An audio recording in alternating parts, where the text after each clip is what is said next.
Il tema ispiratore dell'Anno Santo della Speranza sembra intercettare le aspirazioni e le istanze dell'opinione pubblica in Veneto. Il 74% dei veneti è convinto che oggi la speranza sia più che mai in crisi nel mondo contemporaneo. La fiducia in Papa Francesco invece nel Veneto è la più alta tra tutte le regioni del nord.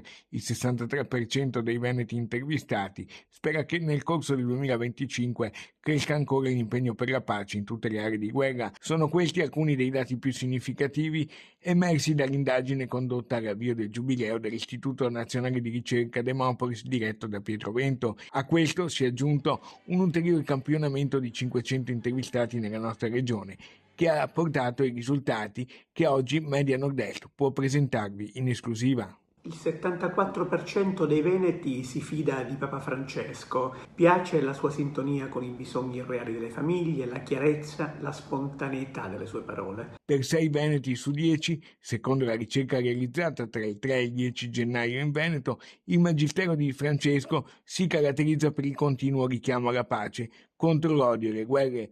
Oltre la metà cita la forza comunicativa e spontanea del pontefice, ma anche l'attenzione di Bergoglio agli ultimi e ai più deboli, con un invito costante a un ritorno al Vangelo.